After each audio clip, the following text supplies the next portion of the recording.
하소서. 내 구주 예수여, 나 구주 위에 살리라. 내 기쁨 한량없으리. 내 갈 길 인도하소서.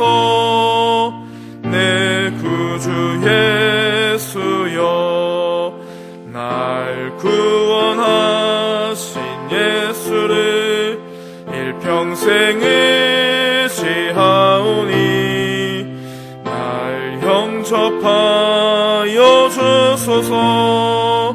내 구주 예수여, 나 구주 위에 살리라. 내 기쁨 한량없으리. 내 갈 길이 도하소서. 내 구주 예수여, 주 십자가에 달리사 날 자유하게 했으니 내 몸과 마음을 주 위해 다쓰게 하소서. 나 구주 위에 살리라. 내 기쁨 한량없으리. 내 갈 길이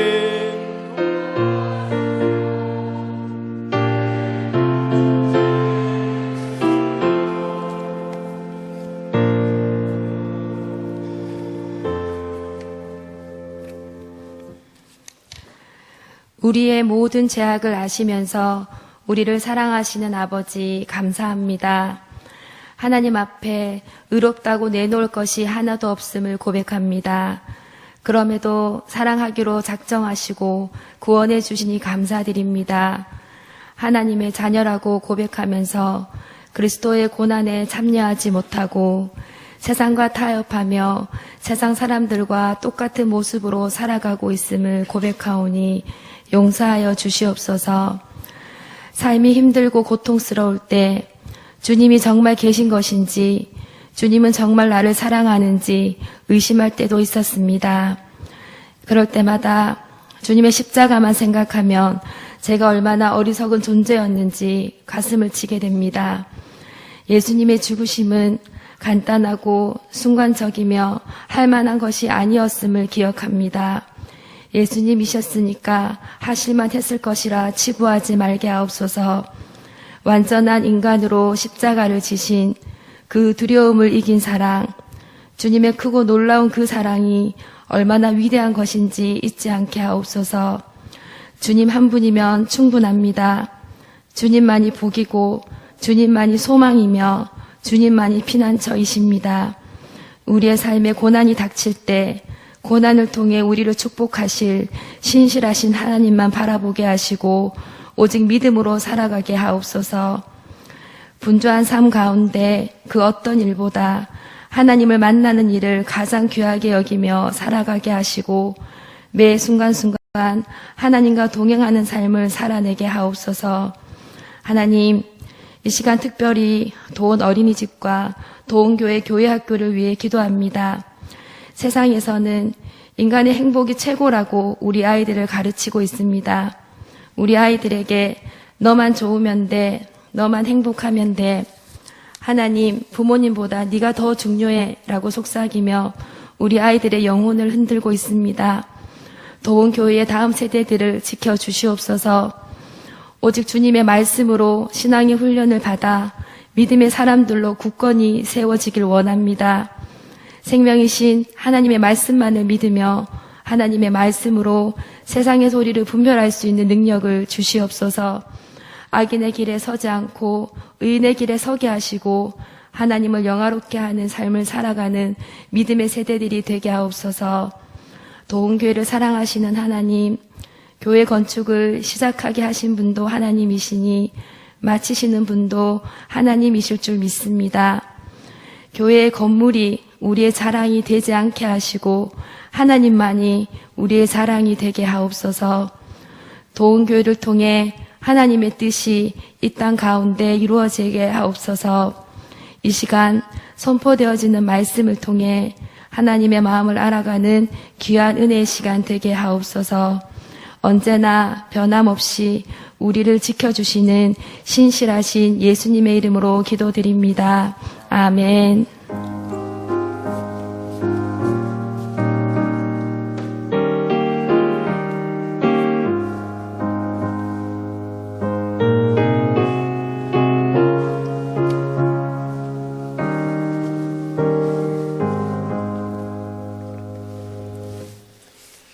교회 소식을 전하여 드리겠습니다. 주보를 참고해 주시기 바랍니다. 전교인 고난주간 특별 새벽기도회가 진행 중에 있습니다. 이제 4일 남았습니다. 다 함께 참석하셔서 이 고난주간에 함께 기도하며 은혜 받는 시간 되기를 바랍니다. 그리고 주보에 없는 광고 한 가지를 드리겠습니다. 들어오실 때 모든 예배에 온도 측정에 다 참여하시고 온도 재시고 꼭 입실 예배당에 들어오시기를 부탁드립니다. 아직까지 온도 재지 않고 들어오신 분이 간혹 있다고 그렇게 이야기합니다. 나머지 교회 소식은 주보를 참고해 주시기 바랍니다. 오늘 주시는 말씀은 히브리서 4장 11절에서 16절까지 말씀입니다.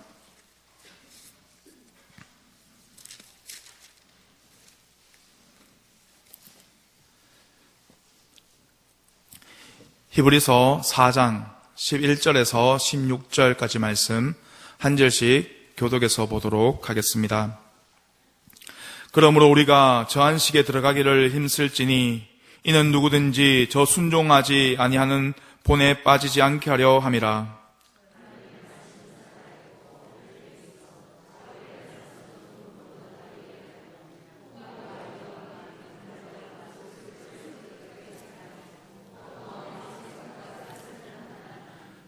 지으신 것이 하나도 그 앞에 나타나지 않음이었고 우리의 결산을 받으실 이의 눈앞에 만물이 벌거벗은 것 같이 드러나느니라.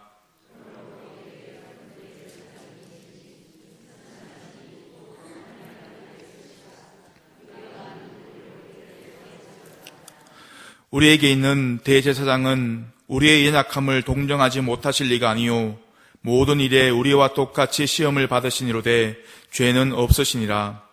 그러므로 우리는 긍휼하심을 받고 때를 따라 돕는 은혜를 얻기 위하여 은혜의 보좌 앞에 담대히 나아갈 것이니라. 아멘. 우리는 이 세상에서 무엇을 얻기 위해서 그렇게 열심히 애를 쓰십니까? 무엇을 위해서 그렇게 열심히 달려가고 있습니까? 우리 사람은 이 세상에서 70년이요, 강건하면 80이라고 성경은 그렇게 증언하고 있습니다. 물론, 건강하면 좀 더 오래 살 수 있습니다. 그렇지만, 길어봐야 이 세상에서 100년, 200년 더 살지 못합니다. 그렇습니다. 이 세상에 영원히 살 것도 아닌데, 우리는 너무나도 아등바등, 그렇게 열심히 땀 흘리며 살아가는 것이 우리의 모습입니다. 우리는 이 세상에서 그렇게 오래 살지 못하지만 열심을 내고 수고하고 잘 살기 위해서 그렇게 힘을 쓰는데 우리는 그리스도인으로서 하나님을 기쁘시게 하기 위해서는 얼마나 우리가 열심을 내고 수고하고 있는지 돌아보아야 합니다. 물론 이 땅에서 우리가 잘 먹고 잘 사는 것 중요합니다. 애를 써야 합니다. 그러나 우리 그리스도인들이 힘써야 할 것은 오직 이 땅에 있는 것만은 아니라는 것입니다. 오늘 말씀을 통해서 우리 그리스도인들이 힘써야 할 것들이 어떤 것들이 있는지 함께 살펴보면서 함께 은혜를 나누고자 합니다. 첫 번째로 안식일에 들어가기를 힘써야 합니다. 히브리서 기자는 11절 말씀에 안식에 들어가기를 힘쓰라고 말씀하고 있습니다. 여기서 말하는 안식은 그냥 쉬는 것이 아니라 장차 하나님 나라에서 누리게 될 우리 성도들의 영원한 안식을 이야기하는 것입니다. 하나님께서 예비하신 안식에 들어갈 수 있는 길은 오직 믿음밖에 없습니다. 믿음이 없이는 아무리 돈이 많아도, 지식이 많아도, 높은 권력을 가졌다고 해도 들어갈 수가 없습니다. 내가 들어가고 싶다고 들어갈 수 있는 것도 더더욱 아닙니다. 오직 거듭나야 갈 수 있고 믿음으로 갈 수 있는 것입니다. 그런데 성도는 이미 그리스도 안에 거하는 그런 사람들입니다. 그러므로 하나님 나라에 들어가 영원히 하나님을 찬양하며 예배할 사람들입니다. 그러나 그럼에도 불구하고 아직은 이 땅에 살면서 장차 들어가 영원토록 거하게 될 그 처소인 하나님 나라의 완전한 도래를 또한 바라보고 살아가는 사람들입니다. 그렇다면 안식에 들어가기를 힘쓰라는 이 말은 도대체 어떤 말일까요? 이 말씀의 의미는 영원한 안식은 하나님께서 무조건 우리에게 주시는 것이지만 나는 하나님의 엄청난 선물인 구원을 받은 자로서 하나님의 뜻대로 살기를 힘쓰며 자신의 신앙 성숙을 위해서 열심히 노력하여 하나님의 구원을 받은 백성답게 살아가야 한다는 것을 우리에게 말씀해 주고 있는 것입니다. 그리고 여기서 힘쓰다라는 말은 노력하다, 빨리 또는 열심히 하다, 부지런하다라는 뜻의 뜻으로 쓰여지고 있습니다. 그러므로 우리가 안식을 누리기 위해서 이 땅에서 오늘 하루하루를 살아갈 때에 구원받은 하나님의 자녀답게 힘써서 살아가라는 것입니다. 현실 속에서 최선을 다하고 하나님께 영광을 돌리면서 살아가라는 것입니다. 학생은 공부하는 일에, 직장인은 직장하는 일에, 운동선수는 운동에 최선을 다하며 살아가라는 것입니다. 그렇다면 우리 신앙인은요, 신앙생활에 열심을 내며 최선을 다하며 살아가야 한다는 것입니다. 현재 하나님께 순종하지 않는 사람은 미래를 보장받을 수가 없습니다. 출애굽한 1세대들은 하나님께 약속의 땅, 축복의 땅 가나안에 들어간다는 것을 약속받았지만 하나님께 불순종함으로 그들은 약속의 땅, 축복의 땅에 들어가지 못한 것을 우리는 잘 알고 있습니다. 그러나 아브라함은 백세에 얻은 아들 독자 이삭을 하나님께 제물로 바치라고 했을 때 순종하였더니 그의 자손들이 하늘의 별과 같이 모래와 같이 번성하게 하시고 믿음이 조상이 되게 하신 것을 우리 또한 잘 알고 있습니다. 구원은 분명히 믿음으로 받지만 그 믿음에는 그에 따른 수고가 있어야 합니다. 그렇다면 우리들이 오늘 힘써야 할 것이 무엇이겠습니까? 가장 간단한 방법으로서 이 영원한 안식에 대한 진리를 깨닫지 못하는 사람들에게 이 진리를 전해주는 것입니다. 그런데 요즘 전도를 해보면 잘 되지 않는 것을 느낄 수가 있습니다. 코로나19가 시작되면서 더 어려워졌습니다. 이렇게 전도가 잘 되지 않는 것은 우리의 삶이 불신자들 보기에 좋은 모습이 아니기 때문입니다. 우리가 예수님을 믿는다고 하면서 우리의 모습이 불신자들보다 더 못한 모습으로 살다 보면 전도가 되지 않습니다. 우리의 말과 우리의 행동과 우리의 인격이 전도를 하는데 매우 중요합니다. 우리의 삶을 통해서 우리는 전도해야 합니다. 바로 우리들의 말과 행동이 우리 도원교회의 품격을 결정짓는다는 사실을 우리는 분명히 알아야 합니다. 우리의 영원한 목표가 무엇입니까? 우리의 영원한 목표는 매튜 헨리의 고백처럼 이 세상에서는 그리스도 안에서, 천국에서는 그리스도와 함께 안식을 누리는 것입니다. 우리가 힘써야 할 일은 하나님께서 우리에게 허락하신 그 안식을 우리가 누려야 합니다. 그리고 그 안식을 누리기 위해서 우리는 참된 그리스도의 모습으로 열심히 살아가야 하는 것입니다. 바로 이것이 첫 번째로 우리가 힘써야 할 일입니다. 우리가 힘써야 할 것 중에 두 번째는 하나님의 말씀에 순종하기 위해 힘쓰라는 것입니다. 12절 말씀 보시면 하나님의 말씀은 살아있고 활력이 있어 좌우의 날선 어떤 검보다도 예리하여 혼과 영과 및 관절과 골수를 찔러 쪼개기까지 하며 또 마음의 생각과 뜻을 판단하시나니. 얼마나 위대한 능력의 말씀입니까? 하나님의 말씀은 살아있고, 그렇습니다. 성경은 하나님의 말씀입니다. 그리고 하나님은 살아계십니다. 그러기에 성경은 살아계신 하나님의 말씀입니다. 디모데후서 3장 16절 말씀 보시면 모든 성경은 하나님의 감동으로 된 것으로 교훈과 책망과 바르게 함과 의로 교육하기에 유익하니라고 말씀하고 있습니다. 성경의 모든 말씀은 살아계신 하나님의 감동으로 지어진 것입니다. 그리고 베드로후서 1장 20절에서 21절 말씀 보면 먼저 알 것은 성경의 모든 예언은 사사로이 풀 것이 아니니 예언은 언제든지 사람의 뜻으로 낸 것이 아니요 오직 성령의 감동하심을 받은 사람들이 하나님께 받아 말한 것임이라고 말씀하고 있습니다. 그렇습니다. 성경은 인간이 만들어낸 것이 아니라 하나님께서 사도들과 선지자들에게 영감을 주셔서 하신 살아계신 하나님의 말씀인 것입니다. 그렇다면 이 살아있는 하나님의 말씀이 나에게, 과연 우리에게 어떻게 역사하고 있는가 하는 것입니다. 먼저 하나님의 말씀은 우리를 저 영원한 안식으로 이끌어 주셨습니다.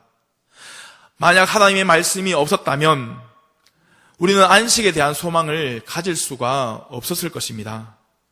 그러므로 오늘 우리가 힘써야 할 것은 우리를 영원한 안식으로 안내하는 그 하나님의 능력의 말씀 앞에 우리는 겸손히 순종해야 하는 것입니다. 온전히 나의 생각과 지식과 경험을 내려놓고 하나님의 말씀 앞에 겸손히 순종하는 것입니다. 사실 이 사람의 글이란 시대에 따라서 그 평가가 달라지고 영향력이 감소되기도 합니다. 제한적인 인간의 글은 정신과 사조의 변천에 따라서 무가치하게 없어지기도 하고 또 읽는 사람에게 전혀 어떤 감동도 주지 못하게 됩니다.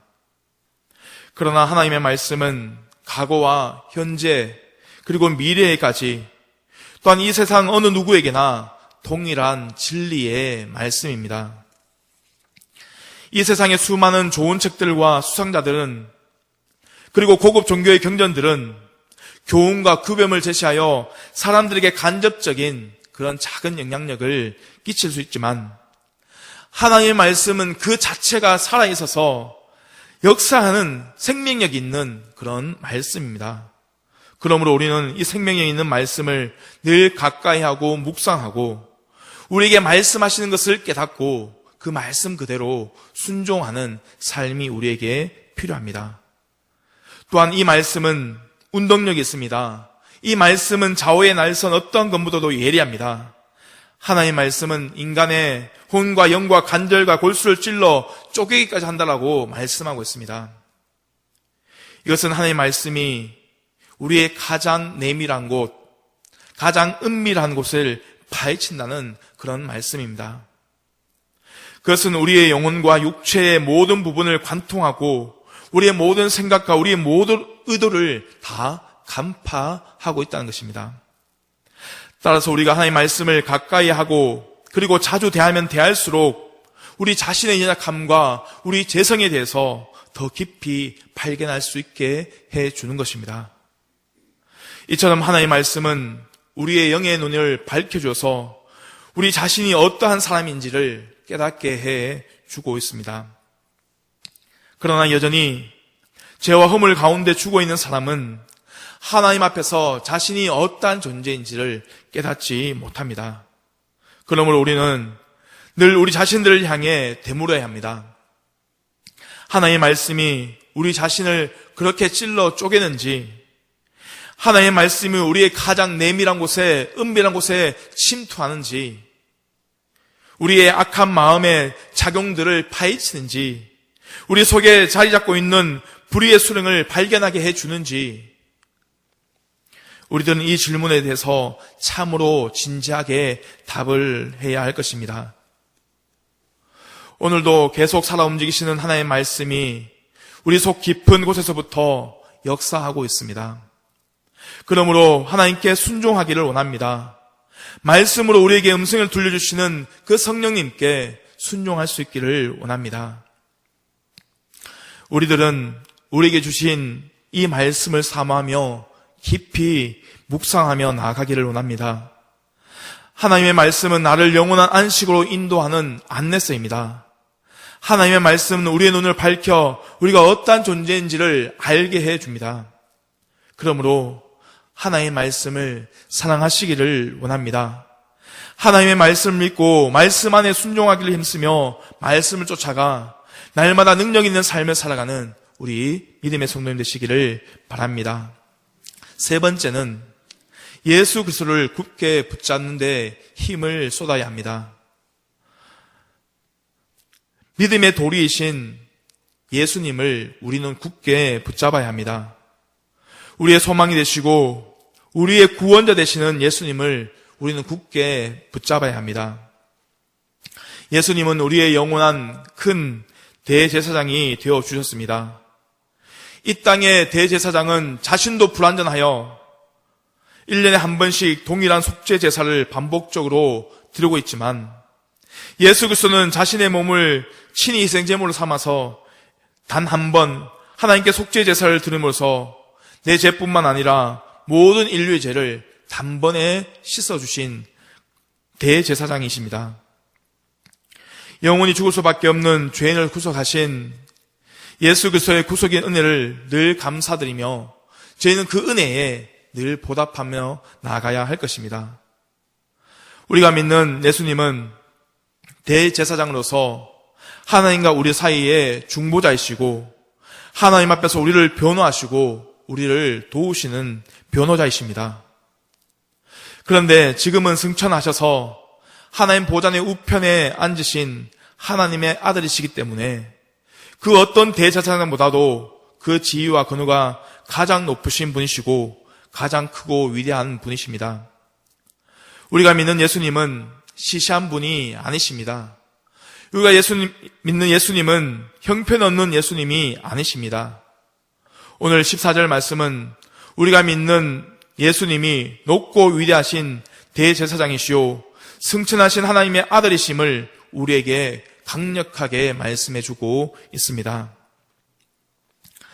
예수님은 하늘로 승천하셔서 온 우주 만물을 통치하시는 하나님의 아들이십니다. 그리고 15절 말씀에 우리에게 있는 대제사장은 우리의 연약함을 동정하지 못하실 리가 아니요 모든 일에 우리와 똑같이 시험을 받으시니로되 이는 죄는 없으시니라고 말씀하고 있습니다.